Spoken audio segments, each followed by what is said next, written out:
And the record companies really do conspire against their artists. They steal, they cheat, they do whatever they can, especially the black artists. Imagine this. What if Prince, yes, the Prince, knew exactly who was behind Michael Jackson's death? Most people think they were enemies, two titans at war. Well, it's not your game. You didn't make the rules, so everything comes hard. But what if I told you that story isn't the whole truth? Behind the scenes, Prince and Michael shared more than just superstardom. They shared secrets and fears. But here's where things take a darker turn. After Michael's sudden and mysterious death, something else vanished. Something personal, something explosive. His private diary, it wasn't just pages of thoughts. It allegedly named names. It talked about people he feared, plans he made, and what he believed they were trying to do to him. And just like that, the diary disappeared. No trace, no explanation. Was it a coincidence? Or did someone want to silence him, even after he was gone? And here's the twist. Some believe Prince knew exactly what happened. In this story, we're not just revisiting the deaths of two icons.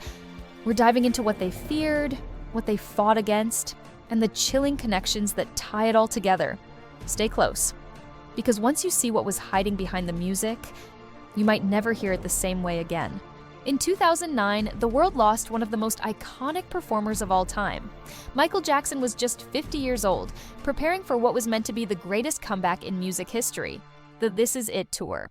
But just weeks before the curtain could rise, his life was cut short by a fatal cocktail of prescription drugs, including propofol and benzodiazepines, administered by his personal doctor, Conrad Murray. But here's where things get even more unsettling. In the final weeks of his life, Michael was writing.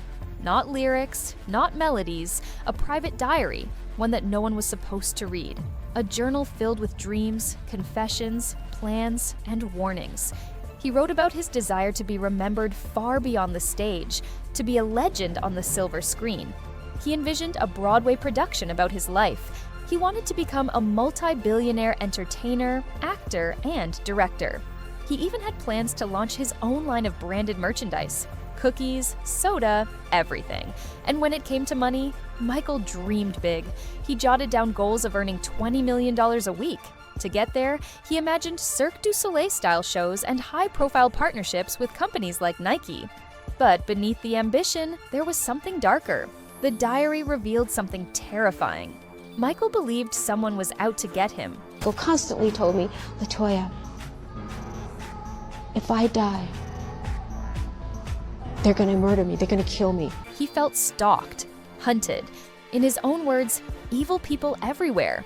They want to destroy me and take over my publishing company. The system wants to destroy me for my catalog. I'm not selling it. He was obsessed with protecting his music catalog, the very foundation of his wealth and power in the industry. And he wasn't quiet about it either. Michael had been speaking out, warning people that something, or someone, was trying to silence him. So I'm leaving Sony a free agent, owning half of Sony. So I own half of Sony's publishing, and I'm leaving them, and they're very angry at me because of it. But the question is, was anyone listening? And why did that diary disappear so quickly after his death? And the record companies really do conspire against their artists. They steal, they cheat, they do whatever they can, especially the black artists.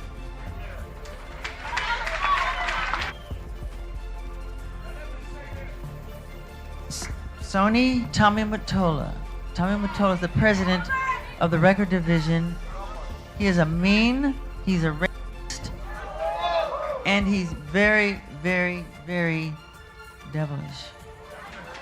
Michael Jackson wasn't just paranoid, at least not in the eyes of his family. Some of them are convinced that his death wasn't just an accident, it was a plan. A carefully orchestrated move to silence him and take what he wouldn't give up. His sister, Latoya Jackson, didn't hold back. She publicly stated that something about Michael's death never sat right with her. To her, Dr. Conrad Murray wasn't the villain. He was the cover, the fall guy. And Tommy Mottola is a devil. And he is a horrible human being. And we have to continue our drive until he's terminated. According to LaToya, Michael had warned her many times that his life was in danger. He told her directly. He was afraid, not because of fame, not because of the spotlight, but because of what he owned, his music, his catalog. She said he knew they wanted it, and that they'd stop at nothing to get it. I am an innocent man. I therefore plead not guilty. I truly feel that Conrad Murray is simply the fall guy. This was definitely something that was premeditated, that they had planned to do, and they planned to take my brother out, and my brother knew it, and that's why he told me repeatedly and repeatedly and repeatedly that this was going to happen to him. He explained it to me. He explained it's because of my catalog, which is my publishing, and they're after it, and they want it, and they want their hands on it, and they want to take it away from me. So Michael developed this love-hate relationship. But here's where the story takes a strange, almost eerie, turn. Because Michael Jackson wasn't the only one fighting to keep control of his music. Prince was in the same battle. When Prince began demanding ownership over his own work, the system pushed back, hard. The pressure wasn't quiet or subtle, it was aggressive, relentless. So Prince did something bold, something unforgettable. He showed up in public with one word scrawled across his face: slave. To Prince, that's exactly what the record industry had made him. He was signed to Warner Brothers, but they didn't just own the rights to his songs, they owned his name. Anything released under Prince was under their control. So what did he do? He gave up his name. Literally, he changed it to an unpronounceable symbol, a rebellion against a system that tried to claim his identity. That's when the media started calling him the artist formerly known as Prince. But behind the headlines and late-night jokes was something deadly serious. Prince, like Michael, wasn't just fighting for freedom. He was fighting for his legacy. Well, it's not your game. You didn't make the rules, so everything comes hard. And as long as you're signed to a contract, you're going to take a minority share of the winnings. A select few of us will do well. The majority will not. So as a people, we'll be considered a minority. But stop. Let's take a moment and look at yourselves. There's nothing minor about you. You are a blessed people. You're the most talented on earth, and you are still grateful. That is why upon winning in their game, you always thank God. Tonight I would like to ask one favor of you. Imagine what we'll all be like in our own game. Peace and love for one another. Prince didn't just talk about fighting the system, he made sure the world heard him. In an interview with Paper Magazine, he laid it out plainly. I tried to buy my masters back from Warner Brothers. They said no. So I told them, fine, I'll just re-record everything. All of it. His plan was bold. He'd release new versions of his songs. Same lyrics, same sound, but with one major difference. He would own them. And then he put it to the fans. You can give your money to Warner Bros. Or to me. Your choice. Now think about that. It wasn't just about royalties or pride. It was about ownership. The same thing Michael Jackson had warned people about. Two icons. Same fight. Possibly the same enemy. And if you think these two legends never spoke about it, you might want to think again. Sure, the media painted them as rivals, enemies even. And yeah, there were receipts. In 1985, Michael asked Prince to join the all-star charity song We Are the World, and Prince declined. Later, Michael wanted Prince to duet on Bad and appear in the video. Prince said no again, and the role went to Wesley Snipes. So, on the surface, it looked like pure tension.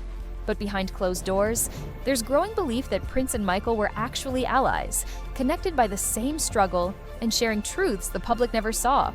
You know, that Wesley Snipes character, that would have been me. All right, now you run that video in your mind. The first line of that song is "Your butt is mine." Your butt is mine. Now I said, who's gonna sing that to whom? Cause you sure ain't singing it to me. And I sure ain't singing it to you. So right there we got a problem. Now sure, on the surface, it looked like Michael Jackson and Prince couldn't stand each other. In one interview from the late 80s, Michael opened up while working on his moonwalk memoir. He admitted he wasn't a fan of how Prince treated him. "I've proven myself since I was a child," he said. But Prince? He acts like we're in a competition. I hope he changes, because if he keeps going like this, it's going to end badly. He's the type who might even hurt himself. Michael didn't stop there. He said Prince had been rude, not just to him, but to his entire family. Then there was that infamous ping pong game. According to sound engineer David Z, Michael visited Prince at a studio in LA, and things got weird. They ended up playing a casual game of ping pong, but Prince made it intense. He teased Michael, taunted him. "Come on, Michael, get into it. You want me to slam it?" Eventually, Michael dropped his paddle and backed off, shielding his face. When he walked out, Prince puffed up, strutting around like a rooster. "Did you see that?" he bragged. "He played like Helen Keller." And then there was the Vegas incident. In 2006, Prince was doing a residency in Las Vegas. Michael happened to be living there at the time.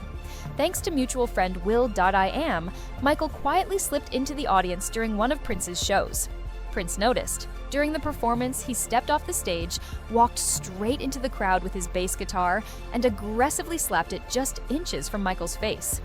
The next morning over breakfast, Michael asked Will, "Why was Prince playing bass in my face?" He was furious. He told Will, "Everyone says Prince is this Renaissance man, but I wrote Billie Jean. I wrote We Are the World. I'm more than just a song and dance man. I'm a songwriter too." So where did all this tension come from? Some say it goes back to 1983. James Brown was on stage and invited Michael up to perform. Prince was there too. Michael, already riding the success of Thriller, lit up the stage with his signature moves. Then he turned to James and asked him to invite Prince up. Prince stepped up, guitar in hand, but the moment fell apart. The guitar wasn't giving him the energy he wanted. He took off his shirt. Then, in a bizarre moment, he mistook a stage prop for support and fell straight into the audience. It was humiliating. Some even say Prince believed Michael set him up. Producer Quincy Jones later claimed that Prince was so embarrassed, he waited outside in his limo, with plans to run Michael over. Michael, apparently aware, kept his distance. So yeah, in public, these two looked like rivals. But here's the twist. Behind the scenes, it was a completely different story. Reports later revealed that Prince and Michael actually had a private friendship, one kept out of the public eye, away from headlines and fan drama. Michael visited Prince's Paisley Park studio several times. They'd hang out, play games, talk music. They were even spotted backstage at each other's concerts. Michael allegedly played the final version of his Dangerous album for Prince in his private studio. And Prince loved it. At one point, Prince's former bodyguards confirmed it. They weren't enemies. They were just two legends who understood each other in ways no one else could. Prince even said Michael once called him out of the blue just to say, "You're a legend." And when Michael died, it hit Prince hard.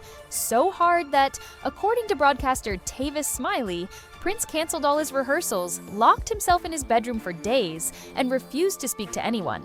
Later, he began including "Don't Stop Till You Get Enough" in his live performances. A quiet tribute to someone the world thought he hated. But maybe deep down, he admired. Maybe even loved.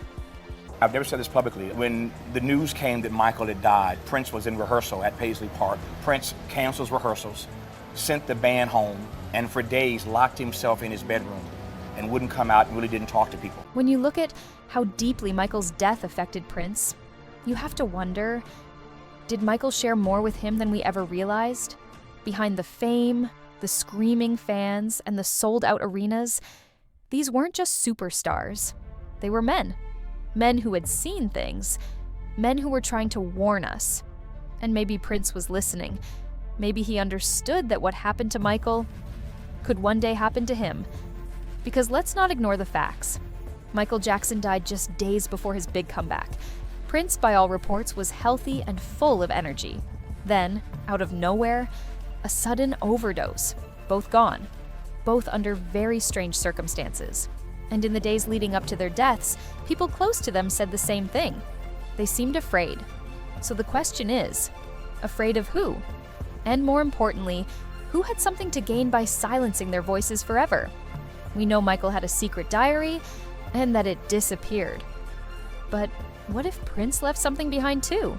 A message, a clue, a warning? One thing's for sure.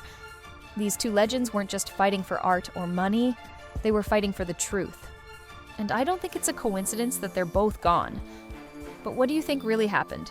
Drop your thoughts in the comments below. Let's talk about it. While we still can.